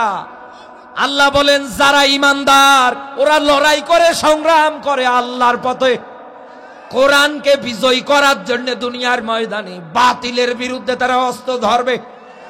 কত ঈমানদার এই জায়গায় আছে লড়াই সংগ্রামের কথা বলেন, ওনার মন খারাপ হয়, বলে এগুলো জঙ্গির আয়াত, এগুলো জিহাদের আয়াত। এক কথা বলে না কেন? সূরা নিসার এই ৭৫ নম্বর আয়াতের প্রথম অংশটা মেলান তো আপনি। এই হিসাব করে মেলান কত মানুষ ঈমানদারের কাতার থেকে ছিটকে যাচ্ছে। এনাদের কাছে শুধু মনে হয় 5 ওয়াক্ত নামাজ পড়া, রমজানে রোজা রাখা, সম্পদশালী হলে আমরা হজ করব, যাকাত দেব, এতটুকু নেই মনে হয় ঈমানদারের সংজ্ঞা। না, এই দুনিয়ায় নামাজ যেমন ফরজ, রোজা তেমন ফরজ, হজ যেমন ফরজ, ঠিক তেমনি এই দুনিয়ার ময়দানে আল্লাহর পথে লড়াই সংগ্রাম করাও ঠিক ওই রকম ফরজ। কেন আল্লাহ ঈমানদারদের ব্যাপারে এই রকম একটা শব্দ বসালেন? ব্যাখ্যায় যাব। আপনারা বিরক্ত হচ্ছেন না তো? কিছু লোক দেখছি চলে যাচ্ছে, এনারা কি ওই দলের লোক? হ্যাঁ, ওই দলের নাকি? ঈমানদারদের কেন আল্লাহ রাব্বুল আলামিন ঈমানদারদের ব্যাখ্যায় কেন লড়াই আর সংগ্রামের কথাটা উঠালেন? আল্লাহ এই জায়গায় খেলা করার জন্য উঠাই না। আল্লাহ ডাক দিয়ে বলেছেন ওমা লাকুম লা তুকাতিলুনা ফি সাবিলিল্লাহ। কি হলো তোমাদের? কেন লড়াই করো না? কেন সংগ্রাম করো না? কত বিদ্যা অসহায় আবাল নারী পুরুষগুলো জালেমের জুলুমের শিকার হয়ে জেলখানায় পড়ে পড়ে দু চোখ দিয়ে পানি ফেলাচ্ছে আর ডাক দিয়ে বলতেছে রব্বানা আখরিজনা মিন হাযিহিল ক্বরিয়াতিজ জালিমি আহলুহা। রব্বানা, হে আমাদের রব, আখরিজনা মিন হাযিহিল ক্বরিয়া। পুরো ক্বরিয়া শব্দের শাব্দিক অর্থ গ্রাম, জনপদ, শহর। এই জনপদের মানুষগুলো জুলুম স্বীকার করতে না পারে মাজলুম মানুষগুলো হাত উঠিয়েছে কার কাছে? আয়াতে দোয়া সিস্টেম দুইটা। 1 নম্বরে দোয়াটা সরাসরি আল্লাহর কাছে। 2 নম্বরে আয়াতে ব্যাখ্যা এসেছে নাসিরো, আল্লাহ একজন বন্ধু, একজন সাহায্যকারী দুনিয়ায় পাঠাও, যিনি আসার পরে জালেমের জুলুম থেকে আমাদেরকে বাঁচাবে। ও রংপুরের মুসলমানেরা, এখান থেকে আপনি কি বুঝলেন? আজ দুনিয়ায় যারা বলে টুপিওয়ালাদেরও কি রাজনীতি করা লাগে? আল্লাহর কোরআন জানিয়েছে ওয়ালতাকুম মিনকুম উম্মাতুন ইয়াদউনা ইলাল খায়র, তোমাদের মধ্যে একটা মাত্র দল থাকা দরকার বা উত্তম। সেই দলের কর্মসূচিতে ইয়ামুরুনা বিল মারুফ, সৎ কাজে আদেশ, দ্বিতীয় নম্বরে অসৎ কাজে বাধা। আল্লাহ বলেন উলাইকা হুমুল মুফলিহুন, এই দলটাই আমি আল্লাহর কাছে সফল কাম। উলাইকা শব্দটা ইসমে ইশারা। আমার যেমন হাতের আঙ্গুল আছে, আমার আল্লাহরও কুদরতের আঙ্গুল আছে। বাংলাদেশে 103টার উপরে দল। আপনি তাকিয়ে দেখেন, এমনও দল তৈরি হয়েছে যারা গান বাজনা সারা কিচ্ছু বোঝে না। এমনও দল তৈরি হয়েছে যারা মানুষদের সম্পদ কেড়ে নিতে দ্বিধাবোধ করে না, যারা মানুষদের সম্পদে চাঁদাবাজি করতেও ওর অন্তর কলিজা কাঁপে না। এরকম দল 103টার উপরে। আল্লাহ বলেন দুনিয়ার ময়দানে এই দল না, দল তো ওইটা যেটা দুনিয়ায় সৎ কাজে আদেশ দেবে আর অসৎ কাজে বাধা দেবে। সাহাবী আসলেন রসুলের কাছে, ডাক দিয়ে বলছে, হে রসুল, আমি ইমানদার কিনা বুঝবো কেমনে, টেস্ট করবো কেমন করে আমার ইমান আছে কিনা? আল্লাহর নবী, বিশ্ব নবী ডাক দিয়ে বলতেছেন, সাহাবী, এই সমাজের মধ্যে যখন কোনো ভালো কাজ হবে, এই ভালো কাজ দেখার পর পরে তোমার অন্তরের মধ্যে শান্তি শান্তি লাগবে। সমাজের মধ্যে যখন কোনো খারাপ কাজ হবে, এই খারাপ কাজ দেখার পর পরে তোমার অন্তরের মধ্যে কষ্ট লাগবে। রংপুরবাসী একটাবার চিন্তা ভাবনা করে মেলান, এই দুনিয়ার ময়দানে আল্লাহ ইমানদারদের লড়াই আর সংগ্রামের কথাটা এই কারণেই বলেছেন। এবং ইমানদার হতে গেলে দুনিয়ায় লড়াই আর সংগ্রামটা আপনাকে এই কারণেই করা লাগবে, কারণ মাজলুম মানুষদের অধিকার আদায়ের পক্ষে আপনাকে কাজ করা লাগবে। আল্লাহর নবী জানিয়েছেন, একজন মুসলমান আরেকজন মুসলমানের উপরে হক আছে 6টা। এর ভিতরে ও যদি বিপদে পড়ে আপনাকে বাঁচানো লাগবে, আপনাকে সাহায্য করা লাগবে, সহযোগিতা করা লাগবে। এক কথা বলে না কেন? ও যদি অসুস্থ হয়ে পড়ে যায় আপনাকে যাওয়া লাগবে, এটা হক আপনার। দেখতে যাওয়া লাগবে, দেখা হলেই সালাম দেওয়া লাগবে। এরকম ব্যাখ্যা যা আছে ওই হিসাব অনুসারে মেলান। এই দুনিয়ার ময়দানে আল্লাহ রাব্বুল আলামিন এটাই বুঝিয়েছেন, ইমানদার যারা হবে তারা দুনিয়ায় নামাজ রোজার মতো ফরজ বিধান, এই দুনিয়ায় লড়াই আর সংগ্রাম, এটার মাধ্যমে তারা মাজলুম মানুষগুলোর অধিকার আদায়ের পক্ষে কথা বলবে। এই বাংলাদেশে এখন যারা বলে যে টুপিওয়ালা যারা আছো তোমাদেরও কি রাজনীতি করা লাগে, বাংলাদেশ জামাত ইসলাম যারা করে তাদের কি আবার রাজনীতি করা লাগে, তাদের আবার সংগঠন ছাত্রদের মধ্যে ইসলামী ছাত্র শিবির এটাও আবার থাকা লাগে। আরে ভাই, এই বাংলাদেশে বাংলাদেশ জামাত ইসলামেরা চেয়ারের লোভে কোনোদিন রাজনীতি করে না। এই দুনিয়ার ময়দানে ইসলামী ছাত্র শিবিরেরা আগামীতে চেয়ারে বসে নেতৃত্ব দেবে, এই জন্য তারা রাজনীতি করে না। আল্লাহর এই আয়াত সাক্ষী রেখে তারা দুনিয়ায় রাজনীতি করে, কারণ দুনিয়ায় মাজলুমদের পাশে দাঁড়ানো আয়াত অনুসারে ফরজ। কারণ আপনি তো জালেম, আপনি যা করবেন সব মাজলুমদের কষ্ট দেবেন। এক কথা বলেন না কেন? এনারা দুনিয়ায় এটা হতে দেবে না। কারণ আমার বাংলাদেশের একটা হিসাব বলছি মেলান, এখন যদি একটা মেয়ে কেউ বিয়ে দিতে চায়, আমার নীলফামারী জেলার হিসাবে বলছি কমসে কম আপনাকে 2.5-3 লক্ষ টাকা ডিমেন্ড দেওয়া লাগবে। এখন আমার নীলফামারী তো সবাই তো আর বড় লোক না, কেউ ভ্যান চালিয়ে খায়, কেউ মানুষের বাড়িতে কামলা দেয়। এক কথা বলে না কেন? এমনও মানুষ আছে সারা দিন ধরে রিক্সা চালায়, আবার ভাড়ায়। ঘরের যে বউটা সকাল 7টার সময় বের হয়ে যায় মানুষের বাড়ির মধ্যে কাজ করার জন্য, সন্ধ্যা 7টার সময় বাড়িতে চলে আসে। একটা মাত্র মেয়ে, তাদের বাড়ি ভিটে সর্বোচ্চ 3 শতক মাটির উপরে। এখন এই মেয়েটাকে যদি বিয়ে দিতে চায়, যে তুলনায় যৌতুক বাড়তেছে, ছেলে যদি রিক্সাও চালায়, ভ্যানও চালায়, যাই করুক না কেন, 2.5-3 লক্ষ টাকা না দিলে বেটা বিয়ে করবে না। কি করবে? মেয়েও তো বিয়ে দেওয়া লাগে। গ্রামের মধ্যে আবার অনেক মানুষ আছে, মেয়ে বড় হয়ে গেলে টিটকারি দেয়। দেখো মুখের মেয়ে কত বড় হয়েছে, তারপরেও বিয়ে দেয় না। যেদিন মানুষের হাত ধরে বের হয়ে যাবে ওই দিন ভালো হবে। এরকম টিটকারি মারা লোক মনে হয় এই এলাকায় নেই। আছে মানে আমরাই, আছে মানে বাংলার মুসলমান যারা আছেন, এই লোকটা মেয়েটাকে বিয়ে দেওয়ার জন্য এতগুলো টাকা কোথায় পাবে এবার বলেন? যা এলাকার বড় লোক যারা আছে তাদের বাড়িতে যাওয়ার পর পরে হাত পাতে, বলে ভাই আমার মেয়েটাকে বিয়ে দেব, এতগুলো টাকা দরকার। ম্যাক্সিমাম সম্পদশালী মানুষ যারা আছে ওনারা সুদে ছাড়া টাকা দেবে না। কর যে হাসানা ইসলাম যেটা জায়েজ করেছে ধার, এটা তারা দেবেই না। ডাক দিয়ে বলবে টাকা যদি আপনি আমার কাছে 1 লক্ষ নেন, এই 1 লক্ষ টাকার বিনিময়ে 1 মাসে আপনাকে 1,20,000 টাকা দেওয়া লাগবে। এরকম আল্লাহর ওলি মনে হয় রংপুরে নেই। কি করবে? বাধ্য হয়ে ওইটাই নিয়ে আসে, নিয়ে এসে মেয়ের বিয়ে পার করে দেয়। মাস যত যায় তত 20,000 করে বাড়ে। হিসাব অনুসারে দেখা যায় টাকাগুলো শোধ করতেও পারছে না। একটা পর্যায়ে 3 শতক ভিটা মাটি আর থাকে না। এই লোকগুলোর জায়গা হয়ে যায় বিভিন্ন রেল স্টেশনগুলোতে। যান আপনি রাতের বেলা যে একটু খোঁজেন রংপুর রেল স্টেশনে, যারা শুয়ে থাকে ওদের পাশে গিয়ে একটু বসেন, জিজ্ঞাসা করেন আপনার এই অবস্থা কেমনে হলো। আপনাকে দেখে তো মনে হয় আপনি ভদ্র ঘরের মানুষ, আপনার কথাবার্তা, আপনার চাল চলন।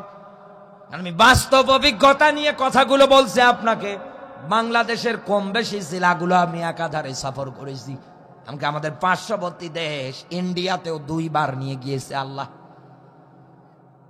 যেখানেই যাই না কেন গরিব দুঃখী মানুষ যারা থাকে, রাতের বেলা বাস স্ট্যান্ডে হোক আর রেলওয়ে স্টেশনে হোক, কারণ কোন কোন মাহফিলে রেলে সরেও যাওয়া লাগে।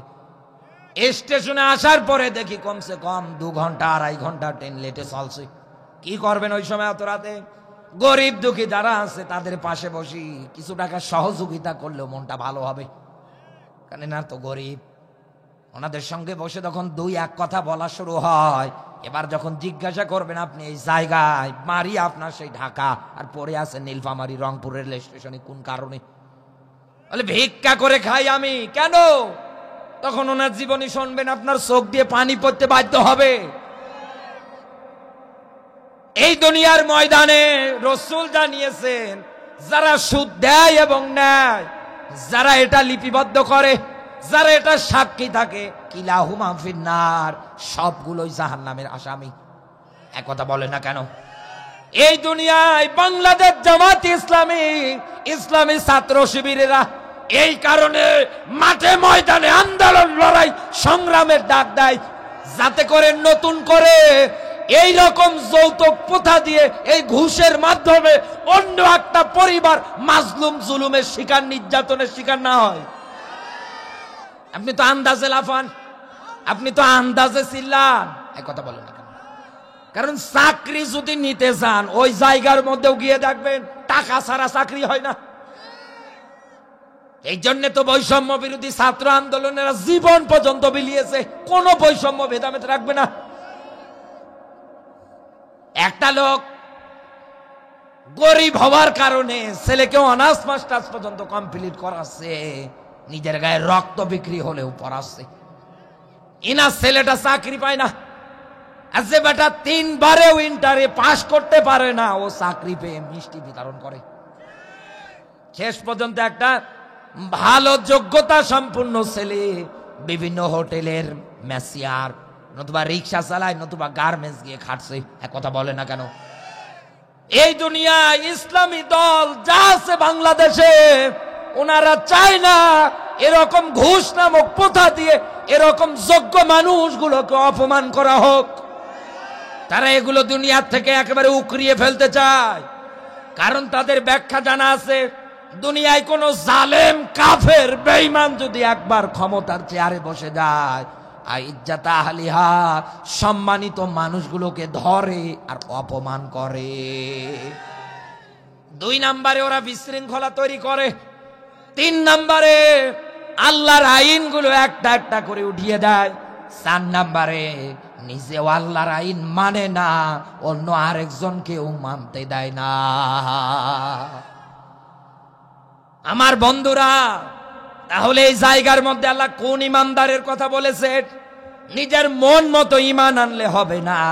কামা আমানান নাস, মানুষ যেভাবে ঈমান এনেছে ওইভাবে আনা লাগবে। মানুষদের মধ্যে কারা? মুহাম্মাদুর রাসূলুল্লাহ, বলেন না সাল্লাল্লাহু আলাইহি ওয়াসাল্লাম। 63 বছর জিন্দেগি, 40 থেকে 23, একাধারে আপনি মিলিয়ে দেখেন 27টা যুদ্ধের সেনাপতির দায়িত্ব পালন করেছি। 82 বার ডাইরেক্ট ইনডাইরেক্ট মারা টার্গেটে পর্যন্ত পড়েছে। শিয়াবে আবু তালিবের 3.5 বছর জেল খেটেছে। তাইফে গিয়ে মাইর খেয়েছে। অহুদে গিয়ে দান মোবারক শহীদ করেছে, শকে করেছে। ওই সময়ে কাফেরদের দ্বারা, ওই সময়ে স্বৈরাচারদের দ্বারা যে নিষ্পাপ মানুষগুলো জুলুমের শিকার হতো, এই জুলুম থেকে বাঁচানোর জন্যই রাসূল নিজের জীবন বাজি রেখে 23 বছর একাধারে দুনিয়ার ময়দানে লড়েছে। আর এই আদর্শ তো দুনিয়ায় এই টুপিওয়ালা লালন পালন করে। সাবধান, টুপিওয়ালাদের বিরুদ্ধে কথা বলতে যাবেন না, নতুবা সামনে মারা যাওয়ার পরে পরে থাকবেন জানাজা যাওয়ার মতো একটা টুপিওয়ালাও যাবে না। টুপিওয়ালার বিরুদ্ধে সাবধানে কথা বললেন। অনেক মানুষ বলে কোরআনে রাজনীতি নেই, কথা বলেন। অনেক মানুষ এখন বলছে কোরআনের সাথে রাজনীতির কোনো সম্পর্ক নেই। বেটা, নিজে তো কোরআন পড়তে পারেই না, সেদিকে খেয়াল নেই। অন্য আরেকজন পড়ছে, কোরআন দিয়ে সমাজটাকে সুন্দরভাবে গঠন করার চেষ্টা চালাচ্ছে। আর এই ব্যাপারে কথা বলতে গেলে এনারা বলে কোরআনের সাথে কোনো রাজনৈতিক সম্পর্ক নেই। তো রাসূল কি করেছে বলে? রাসূল এত নির্যাতনের শিকার হয়েছে, এত কিছু সহ্য করেছে। সেই রাসূল এই কোরআন হাতে নিয়ে বলেছিলেন, খৈরুল কুরুনি করনি, আমার যুগটাই হচ্ছে সর্বশ্রেষ্ঠ যুগ। কি দিয়ে বলেছিলেন? কি দিয়ে করেছিলেন? তা আপনি আজ কথা বলেন মানে ইসলামের মুভমেন্টের কোনো পড়াশোনা নেই আপনার। আপনি অন্ধ হয়ে গিয়েছেন ক্ষমতার লোভে। আপনি অন্ধ হয়ে গিয়েছেন দুনিয়ার প্রচুর্য ক্ষমতা, টাকা পয়সার জন্য। মনে রাখেন, দুনিয়ায় আল্লাহ নমরুদকে ক্ষমতা দিয়েছিল, শেষে তাকান ল্যাংরা মশা দিয়ে জুতা পেটা করিয়েছে। আল্লাহ ফেরাউনকে ক্ষমতা দিয়েছিল, নীল নদে চুপিয়ে চুপিয়ে মেরেছে। আল্লাহ আব্রাহাকে দিয়েছিলেন ধন সম্পদ, টাকা পয়সা, আবাবিল পাখি দিয়ে বিদায় করেছেন। ওই হিসাব অনুসারে মেলান, আপনাকেও আল্লাহর ধ্বংস করতে 1 সেকেন্ড সময় লাগবে না। তাহলে এখন যারা বলেন যে আল্লাহ এই জায়গার মধ্যে ইমানদার যাদেরকে ডাক দিয়েছে, সেই হিসাব অনুসারে এতক্ষণ যে কথাগুলো বলেছি, দুনিয়ায় যদি ইমানদার হতে চান এই রকম হওয়া লাগবে। কসুর পাতার উপরে পানি দিলে টলমল করে, যেদিকে পানি আসে ওদিকে ছাতা ধরে, তসবিহ হাতে টিপছে বলছে লা ইলাহা ইল্লাল্লাহ, কাউকে কিছু বলবো না, কে কি করছে করুক গা। সুবিধাবাদী, সুবিধাবাদী এই রকম মানুষ যারা, ওরা আব্দুল্লাহ ইবনে উবাইয়ের খালাতো ভাই। ইন্নাল মুনাফিকিনা ফিদ দারকিল আসফালি মিনান নার, এই মুনাফিকদের জায়গা হবে জাহান্নামের একেবারে নিচে। কোথায় বলে? একেবারে নিচে। 70 বছর কাল সময় লাগবে জাহান্নামের উপরি ভাগ থেকে একটা পাথর নিম্ন দেশে ফেলিয়ে দিলে পৌঁছাতে। আমার বন্ধুরা, আল্লাহ রাব্বুল আলামিন পরের শব্দটাই ডাক দিয়ে বলেছিলেন, সুন্দর করে আমাকে ভয় করা লাগবে। এখানে আল্লাহ আমানু তাকুল্লাহ শব্দ দিয়েছে। এই যে তাকওয়ার ভয় ভীতি আর খৌফ, দুইটাই কিন্তু এক না। খৌফ মানে সাধারণ ভয়, খৌফ মানে বলেন বলেন বলেন। বাঘ দেখলে যেরকম মানুষ ভয় পায়, সাপ দেখলে যেরকম মানুষ ভয় পায়, এই ভয় আল্লাহ রাব্বুল আলামিন খৌফের ক্ষেত্রে ব্যাখ্যা দিয়েছেন। এমনকি ইসলামের পথে চলতে গেলে কাফেররা জীবন নষ্ট করে দেওয়ারও ভয় ভীতি দেখাবে, এই ব্যাখ্যাটাই আল্লাহ জায়গার মধ্যে খৌফের মধ্যে দিয়েছেন। কারণ দুনিয়ার ময়দানে আল্লাহ রাব্বুল আলামিন আমানুত তাকুল্লাহর ব্যাখ্যা দিয়ে আপনাকে যেটা বোঝাতে চায়, আল্লাহর নিষিদ্ধ ঘৃণিত হারাম কাজ যা আছে সবগুলো আপনাকে ঘৃণা করে ছেড়ে দিয়ে আসা লাগবে।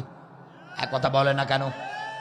এই ভয় যতদিন না আপনি আপনার অন্তরে লালন পালন করতে না পারবেন, ততদিন কিন্তু আপনি দুনিয়ায় আল্লাহর হারাম নিষিদ্ধ কাজগুলো থেকে দূরে থাকতে পারবেন না।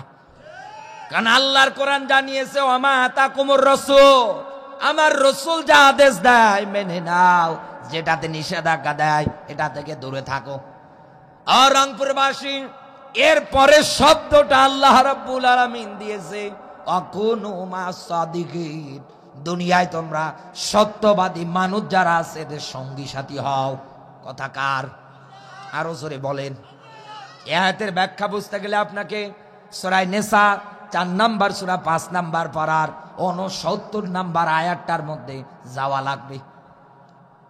আল্লাহ পাক বলেন, মিনান নাবিয়িনা ওয়াস সিদ্দিকিনা ওয়াশ শুহাদাই ওয়াস সালিহিন ওয়া হাসুনা উলাইকা রাফিকা। বলেন না আল্লাহু আকবার। আল্লাহ বলেন দুনিয়ায় উত্তম বন্ধু যে হবে 4 প্রকার মানুষ, এর ভিতরে 1 নম্বরে হচ্ছে নবীরা, মিনান নাবিয়িন। আমার প্রশ্ন এখন আপনার কাছে, নবীরা কি বেঁচে আছে? আরো জোরে বলেন। নবীরা কিন্তু এখন বেঁচে নেই। নবীজি জানিয়েছেন, আল উলামা ওয়ারাসাতুল আম্বিয়া, আমার পরে দুনিয়ায় নাইবে নবী তারা, দুনিয়ায় যারা আলেম। কথা বলে না কেন? আপনার যদি বন্ধু বানাতে হয়, সঙ্গী সাথী কাউকে যদি বানাতে হয়, আপনি যদি কারো সাথী হতে চান, তাহলে আপনাকে এখন দুনিয়ায় বানানো লাগবে আলেমদেরকে। 2 নম্বরে আল্লাহ রাব্বুল আলামিন যে ব্যাখ্যা দিয়েছে, সিদ্দিকিন, সত্যবাদী মানুষ যারা আছে এদের বন্ধু বানানো লাগবে। 3 নম্বরে শুহাদা, যারা আল্লাহর পথে লড়াই করে শাহাদত প্রাপ্ত হয় তথা শাহাদতের মর্যাদা নিয়ে যারা মারা যায়, এরা আপনার বন্ধু হবে। 4 নম্বরে দুনিয়ায় যারা নেক কাজ করে, ভালো কাজ করে, এরা আপনার বন্ধু হবে। আল্লাহ এই মানুষগুলোর ব্যাপারে নিজে বলেছেন, ওয়া হাসুনা উলাইকা রাফিকা, এই মানুষগুলোই হলো তোমাদের উত্তম বন্ধু। আকুনু মাস সাদিকিনের ব্যাখ্যার ক্ষেত্রে আমি 4 প্রকার বললাম আপনাকে। এর ভিতরে আমার একটা বিষয় আপনাকে না বোঝালেই না, সেটাই হচ্ছে শুহাদা। কারণ এই যে ইনি আমার ওস্তাদ, একামতে দিন কোরআন বিষয়ের আন্দোলন করতে গিয়ে যদি মারা যায়, ইনি কিন্তু শহীদ। এক কথা বলে না কেন? এনাকে মানুষ সবাই বলবে শহীদ অমুক। এনার নাম নেওয়ার আগে একটা শব্দ উচ্চারণ হবে, এটা আল্লাহর কোরআনও জানিয়েছে, ওয়ালা তাকুলু, খবরদার তোমরা বলবে না যারা আমার পথে নিহত হয়, যারা আমার পথে লড়াই সংগ্রাম করতে গিয়ে মারা যায়, এরা শহীদ। তোমরা এটা উপলব্ধি করতে পারো না। অনেক মানুষ আবার উল্টা পাল্টা কথা পর্যন্ত বলে। আমার প্রশ্ন আপনার কাছে, এই লোকটা যদি শাহাদত প্রাপ্ত পেয়ে যায়, ইনি যদি আল্লাহর অনুগ্রহে শহীদদের কাতারের মধ্যে নাম লেখাতে পারে, এনাকে তো বিনা গোসলে দাফন করা হবে। এক কথা বলে না কেন? দূর দূরান্ত থেকে লোকজন আসবে, আসার পরে ওনাকে কবরস্থ করবে। এখন আল্লাহ বন্ধু যদি বানাতে হয়, উত্তম বন্ধু শুহাদা, শহীদ শব্দের অর্থ হলো সাক্ষ্য, সাক্ষী। ইনি তো কবরে, আমার বন্ধুত্ব হবে কেমন করে এবার বলেন? উনি তো কবরে, ওনার কবরের পাশে গিয়ে আমি যদি ডাক দিয়ে বলি স্যার, উনি কি আমার কথা শুনবে? উনি আমার কোনো ডাক শুনবে? আমি যদি বলে আসেন, উনি কি আসবে? তাহলে এই জায়গার মধ্যে আল্লাহ রাব্বুল আলামিন গবেষণা করার মতো কিছু তথ্য দিয়েছেন।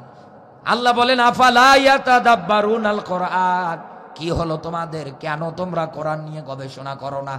আমা আলা কুলুবিন আকফালুহা, নাকি তোমাদের অন্তঃকরণে তালা ধরেছে, মরিচা ধরেছে, জং ধরেছে?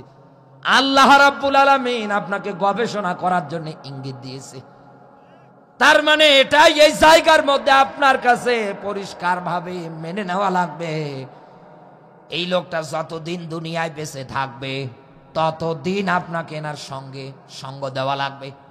এনাকে সম্পদশালী টাকা পয়সা দিয়ে হলেও সহযোগিতা করা লাগবে। একথা বলে না কেন? এরকম যত মানুষ দুনিয়ায় তৈরি হবে সবার সঙ্গে আপনার একটা ভালো রিলেশনশিপ তৈরি করা লাগবে। একথা বলে না কেন? এখন যদি বলেন আমি কেন করব এটা, কারণ আল্লাহর বান্দা ইকামতে দিন কোরআন বিষয়ের আন্দোলন করতে গিয়ে আপনি তাকিয়ে দেখেন কখন কোন জায়গায় বুলেট খেয়ে মারা যাবে, কখন কোন জায়গায় গুম হবে নিজেও জানে না। একথা বলে না কেন? আল্লাহর বান্দা কিন্তু জানেই না আমার মরণ কেমনে হবে, কোন জায়গায় হবে। এই জন্যই আল্লাহ বলেছেন দুনিয়ায় যদি বন্ধু বানাতে হয় এই মানুষকে বানাও, এই মানুষ যেন তোর বন্ধু হয়। আল্লাহর নবী এই জন্যই বুখারীর হাদিসের মধ্যে জানিয়েছেন যার সাথে যার মহাব্বত তার সাথে তার হাসর হবে। এবং এই মানুষগুলোর ব্যাপারে আল্লাহর কত চমৎকার ব্যাখ্যা। ফাম্মা মান উতিয়া কিতাবাহু বিয়ামিনিহি, কিয়ামতের ময়দানে আল্লাহ আমলনামাটা ডান হাতে দেবে। ফাসাউফা ইউহাসাবু হিসাবান ইয়াসিরা, কিয়ামতের ময়দানে আমার আল্লাহ এনাদের হিসাবগুলো একেবারে সহজ করে দেবে। সহজ হিসাব, হিসাবান ইয়াসিরার ব্যাখ্যা অনুযায়ী যেটা এসেছে, আল্লাহ ডাকবে একটা পর্দার আড়ালে, ডাক দিয়ে বলবে বান্দা তুই কি এই এই অপরাধগুলো করেছিস? আল্লাহর বান্দা কোনো কথা বলবে না, মাথাটা নিচু করে থাকবে। আল্লাহ রাব্বুল আলামিন ডাক দিয়ে বলবেন বান্দারে আমি আল্লাহ আজকে তোমার হিসাবটা একেবারে সহজ করে দিলাম, তোমার সব অপরাধগুলো মাফ করে দিলাম। এ তো কোরআনের আয়াত। এবার রাসূলের হাদিসের ব্যাখ্যা নেন। আল্লাহর নবী জানিয়েছেন ইকামতের দিন কোরআন বিষয়ের আন্দোলন করতে গিয়ে কোন মানুষ যদি শাহাদত প্রাপ্ত হয়ে যায় তার শরীর থেকে একটা ফোঁটা রক্ত জমিনে পড়ার সঙ্গে সঙ্গে আমার আল্লাহ জীবনের সব অপরাধগুলো মাফ করে দেয়। কবরের মধ্যে কোনো আযাব হবে না, হাসরে মিজানে কোনো জায়গার মধ্যে কোনো কিছু তার অনুভব চিন্তা আসবে না, এমনকি জান্নাতের মধ্যে সবুজ পাখির ন্যায় উড়ে উড়ে বেড়াবে। আল্লাহ জিজ্ঞাসা করবে শহীদ কি চাও? এনারা ডাক দিয়ে বলবে আল্লাহ শাহাদতের মরণ দিয়ে বরণ করেছো, জান্নাতে সবুজ পাখির ন্যায় উড়ে উড়ে বেড়াচ্ছি, কি চাইব তোমার কাছে? এত নাজ নেয়ামত তুমি আমাদের দিয়েছো, আল্লাহ যদি দাও আর একটা বার হায়াত দিয়ে দুনিয়ায় পাঠাও, বাতিলের বিরুদ্ধে সংগ্রাম করে জীবনটা আর একবার দিয়ে আসি। এটাই চাওয়া থাকবে শহীদদের। হাদিসের মধ্যে আর একটা ব্যাখ্যা আমি আপনাকে বলছি, কিয়ামতের ময়দানে শহীদ যারা আছে তাদেরকে আল্লাহ ডাক দিয়ে বলবে তোরা হাল বর্ডার থেকে আজকে ৭০ জন মানুষের জন্য আমার কাছে সুপারিশ কর, আমি আল্লাহ তোদের সুপারিশ কবুল করব। বলেন না আল্লাহু আকবার। শহীদদের সুপারিশ কবুল করবে কে? এই মানুষটা যদি আপনার বন্ধু হয় লাভ না লস? আরো জোরে বলেন। কেন বোঝেন না আপনি? বন্ধু তো বানাচ্ছেন না, আরো হিংসা করেন, আরো উল্টা পাল্টা কথা বলেন। একে আয়াত অনুসারে বলছি না আপনি ইমানদার হতে পারছেন, না আল্লাহকে ভয় করতে পারেন, না দুনিয়ায় উত্তম সঙ্গী উত্তম বন্ধু আপনি বানাতে পারেন, কোনটাই আপনি দুনিয়ার ময়দানে বানাতে পারছেন না। সেই হিসাব অনুসারে মেলান আপনার জীবনটা যাচ্ছে কোন দিকে। মারা যদি যান আপনি যাবেন কোন জায়গায়? আরো জোরে বলেন। এই জাহান্নাম থেকে বাঁচতে যদি আপনি চান তাহলে আজকের পর থেকে ইমানটা মজবুত করেন, আমার আল্লাহকে ভয় করেন। দুনিয়ায় এই রকম সত্যবাদী মানুষ যারা আছে তাদের সঙ্গে আপনার বন্ধুত্বটা তৈরি করেন। আল্লাহ যেন আমাদেরকে আলোচনা থেকে শিক্ষা নেওয়ার তৌফিক দান করে, বলেন আমিন। আমার মায়েরা যারা বসে আছে, আমি সব সময় শুধু আপনাদের মেসেজ দিচ্ছি, এই দুনিয়ার ময়দানে 6 জন নারীকে আমার আল্লাহ রাব্বুল আলামিন শ্রেষ্ঠ বলে ঘোষণা দিয়েছেন। তার 1 নাম্বার তালিকায় খাদিজাতুল কুবরা। তিনি আমনে শ্রেষ্ঠত্ব তালিকায় নামটা 1 নাম্বারে ওঠায়নি। তার জীবনে অনেক ত্যাগ আছে, জীবনের মধ্যে অনেক কিছু তিনি স্যাক্রিফাইস করেছে। এখান থেকে একটা গুণ আপনাকে অর্জন করা লাগবে। এই দুনিয়ায় আপনাকে খাদিজার মতো ত্যাগী হওয়া লাগবে। রসুল হেরা গুহায় ওই জায়গার মধ্যে পর্যন্ত রসুলের জন্য খাবার নিয়ে নিয়ে উঠতেন। এই জায়গায় যারা আলহাজ আছেন জিজ্ঞাসা করেন, হেরা গুহার মধ্যে উঠতে গেলে কত পরিশ্রম, কত কষ্ট করে ওঠা লাগে। এখন তো আবার সিঁড়ি বানিয়ে দিয়েছে, কথা বলে না কেন? ওঠার জন্য সুবিধা করে দিয়েছে, যাতে করে কোনো দুর্ঘটনা বা হাজি যারা আছে ওনাদের কোনো কষ্ট না হয়। আর খাদিজাতুল কুবরা রসুলের জন্য যখন খাবার নিয়ে যেতেন তখন কি ওই রকম ছিল? আল্লাহর নবী আমার দিনের দাওয়াত দেওয়ার জন্য দূর দূরান্ত চলে যেতেন। দরজায় এসে যখন ডাক দিতেন, সঙ্গে সঙ্গে দরজাটা খুলে যেতেন। নবীজি ডাক দিয়ে বলছেন, খাদিজা তুমি কি ঘুমাও না? ডাক দিয়ে বলছে, হুজুর না, আমি ঘুমাই না। আপনি দিনের দাওয়াত দেওয়ার জন্য যান দূর দূরান্ত একাধারে, দরজার মধ্যে এসে যদি আপনি ডাকেন খাদিজা খাদিজা, তাহলে তো আপনার সঙ্গে আমার বেয়াদবি হয়ে যাবে। আমার আল্লাহ কোনোদিন বরদাস্ত করবে না। এই জন্যেই আমি দরজার মধ্যে পিঠ লাগিয়ে লাগিয়ে ঘুমাই। এই জন্য আপনি ডাক দিলেই আমি খুলে দিতে পারি। আল্লাহ জানিয়েছে, হুন্না লিবাসুল্লাকুম ওয়া আনতুম লিবাসুল্লাহুন্না। দুনিয়ার নারী যারা আছেন, স্বামী যারা আছেন, তারা একে অপরের জন্য পোশাক পরিচ্ছেদ, একে অপরের পরিপূরক। কথা বলে না কেন? একে অন্যের জন্য পরিপূরক করে আল্লাহ দুনিয়ার ময়দানে সৃষ্টি করেছে। অথচ মিলান কত মায়েরা আছে, স্বামীরে কষ্টটা তো বোঝেই না। লক্ষ লক্ষ টাকা প্রবাসী ভাইরা ইনকাম করে, বাংলাদেশে বউ রেখে যায়, টাকা পয়সা ব্যাংকে অ্যাকাউন্টে যা ভাবে দেওয়া লাগে তাই দিয়ে দিচ্ছে। দামি মোবাইল লাগলে দিচ্ছে, মেকআপ বক্স লাগলে দিচ্ছে, 3 পিস লাগলে দিচ্ছে। কিসে স্বামীর জন্য অপেক্ষা করবে? পাড়ার বল্টুর সঙ্গে তলে তলে রিলেশন করে। টাকা পয়সা যখন বেশি মাত্রায় হয়ে যায়, বল্টু ডাক দিয়ে বলে, ওই সাঁতার অপেক্ষা করবে, আরো যা হয়েছে তাড়াতাড়ি নিয়ে চলো আমরা দূরে কোথাও চলে যাই। শেষে টাকা পয়সা যা কিছু পাঠিয়েছে কষ্ট করে প্রবাস থেকে সব নিয়ে চলে যায় এমন একটা জায়গায় কেউ আর খুঁজতেও পায় না। মায়েরা এটা কেন করেন বলে? কেন করে?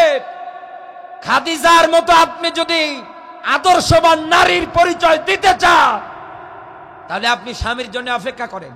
স্বামী যেখানে যাক, হাটে যাক, বাজারে যাক, মাঠে যাক, যেখানে যাক না কেন, আপনি স্বামীর জন্য অপেক্ষা করেন। আপনি ঘরটা সুন্দর করে গোছান, সাজান, নিজে সুন্দর করে সাজুগুজু করে অপেক্ষা করেন। পারফিউম, ক্রিম কত প্রকারে আছে, আইলে আসকারা, মার্জিয়ান, ভুরুপেন যা লাগে আপনি দেন। 1.5 ঘন্টা 2 ঘন্টা ধরে দরকার বলে সাজেন। স্বামী আসার পরে আপনাকে দেখার পর পরে যেন তার মনটা জুড়িয়ে যায়, তা না। স্বামী বাইরে যেতে দেরি, বল্টুকে ঘরে ঢুকাতে দেরি করে না। আপনি আদর্শবান নারী, কালো বোরকা পরে ঘুরঘুর ঘুরঘুর করে আপনার মানায়? এক কথা বলে না কেন? 2 নাম্বারে বলছি, মায়েরা যারা আছেন রাগ করবেন না, আবার এই দোয়া করেন না আল্লাহ হুজুরের মরণ দাও। এমনি বয়স কম, অকালে মরিয়া যাবো আপনাদের বদদোয়ায়। 2 নাম্বারে বলছি, আপনাকে আদর্শবান নারীদের তালিকায় যদি আপনি ফলো করতে চান, তাহলে আপনাকে করা লাগবে হযরতে আসিয়ার মতো। কেন তিনি শ্রেষ্ঠ? কারণ তার ঈমান এত দামি ঈমান। ফিরআউন নির্যাতন করে, তারপরেও স্বামীর জন্য লানত করে না, বদদোয়া দেয় না। এক কথা বলে না কেন? তার কি ঈমান! এই কারণে তিনি শ্রেষ্ঠ। 3 নম্বরে হযরতে আইয়ুব আলাইহিস সালাতু ওয়াস সালামের স্ত্রী বিবি রহিমা স্বামী ভক্তির কারণে, খেদমত করার কারণে শ্রেষ্ঠ। 4 নম্বরে বিশ্ব নবীর মেয়ে ফাতেমাতুজ জোহরা পর্দার কারণে। 5 নম্বরে আম্মা জান আয়েশা জ্ঞানের কারণে, তিনি অধিক জ্ঞানী। 6 নম্বরে বিবি মারিয়াম পবিত্রতার কারণে, কারণ মারিয়ামের স্বামী ছাড়াই দুনিয়ায় বাস্তা হয়েছিল। এক কথা বলে না কেন? নাম কি তার? হযরত ঈসা রুহুল্লাহ। বাচ্চা কোলে নিয়ে যাচ্ছে, ইহুদিরা ডাক দিয়ে বলছে, মারিয়াম এই বাচ্চা কোথায় পেয়েছো? ডাক দিয়ে বলছে, তোমার তো এখনো বিয়ে হয় নাই, তুমি এই বাচ্চা পেলে কোন জায়গায়? নিশ্চয় এটা অবৈধ সন্তান, কারণ বাবা ছাড়া আসলে তো মানুষ এরকমটা মনোভাব করবে না। কাফেরেরা তাই করতেছে। বিবি মারিয়াম ডাক দিয়ে বলতেছে যে না, এই বাচ্চাকে তোমরা জিজ্ঞাসা করো, ও নিজেই বলবে ওর পরিচয়। বলছে তুমি কি আর কি করো? এই দুধের বাচ্চা এ কোনদিন কথা বলে? বলে হ্যাঁ বলে। কাফেরেরা আঙ্গুল দিয়ে ইশারা করছে, বলো তো তোমার পরিচয় কি? মায়ের কোলে বসে নবী ঈসা রুহুল্লাহ ডাক দিয়ে বলছে, আমি আল্লাহর বান্দা আব্দুল্লাহ, আমার আল্লাহ আমাকে দুনিয়ায় নবী করে পাঠিয়েছে। বলেন না আল্লাহু আকবার। এইরকম পবিত্র আপনাকে হওয়া লাগবে। এমন আপনারা বিয়ের জন্য যদি বাইরে থেকে দেখতে আসে, ঘটক সাহেব যদি কোনো ঘর নিয়ে আসে, কত এলাকার মানুষ বলে কার বেটি দেখতে এসেছেন? বলে অমুকে। বলে উপরে ফিটফাট। আর বললাম না। আল্লাহ পাক আমার মা বোনগুলোকে যেন দ্বীনের জন্য, ইসলামের জন্য কবুল করে, বলেন আমিন। আরো জোরে বলেন আমিন।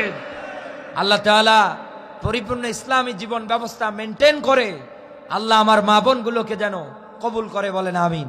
স্বামী সোহাগিনী যেন বানিয়ে দেয়, বলেন আমিন। শুধু মেয়েদের দোষ দিলেই হবে না, আপনারা যারা স্বামী আপনাদেরও ভালো হওয়া লাগবে। এক কথা বলে না কেন? এখানে সত্যি করে বলেন তো, কারো ঘরের বউ কি পছন্দ করে যে মোর স্বামীটা বিড়ি খাও? করে? জম্মের খাওয়া খায়, পুরো শরীর গন্ধ করে, হাতে গন্ধ, মুখে গন্ধ। এক কথা বলে না কেন? মায়েরা মনে হয় এবার মনে করছে আমাদের মনের কথাটাই বলেছে। কত মানুষ এমন কায়দায় তৈরি হয়েছে, আজরাইলও যদি আসে জান কবজের জন্য, ডাক দিয়ে বলে দাঁড়ান আগে একটা টান দিয়ে নেই। নিনারাজ যে কায়দায় খাচ্ছে গো। কোন স্ত্রী পছন্দ করে না এটা। হ্যাঁ, অন্যান্য ক্ষেত্রে আছে, অনেক বউয়েরা আবার ধরিয়ে দেয়। এক কথা বলে না কেন? ধরিয়ে দেয়। যেন যুবকেরা বলে না, আমার গার্লফ্রেন্ড আমার হাতে বিড়ি ধরিয়ে দেয়। কি একটা ভালো গার্লফ্রেন্ড পেয়েছি গো, এরকম নেই? আমার খেয়াল করে, বিড়ি কিনে দেয়, টাকা দেয়, আছে না এরকম? অনেক আছে। আপনার বউ যদি এটা পছন্দ না করে, আপনি করতে পারবেন না, ছেড়ে দেওয়া লাগবে আপনাকে। স্বামী যেটা অপছন্দ করবে, আপনি স্ত্রী হিসাবে সেটা করবেন না। ঠিক আছে তো? এই জন্য তো রসুল জানিয়েছে, কোন স্ত্রী মরার পরে স্বামী যদি বলে আমার বউটা আমার কাছে ভালো ছিল, রসুল জানিয়েছেন আমার আল্লাহ জীবনের অপরাধ মাফ করে দেয়। কোন স্বামী মরার পরে স্ত্রী যদি বলে আমার স্বামীটা আমার কাছে ভালো ছিল, আল্লাহ ওই স্বামীর জীবনের অপরাধগুলো মাফ করে দেয়। আর রংপুরবাসী, আমি যত কথাই আপনাদের বলেছি, সবার প্রথম আল্লাহ আমাকে আমল করার, আপনাদেরকে আমল করার যেন তৌফিক দান করে, বলেন আমিন।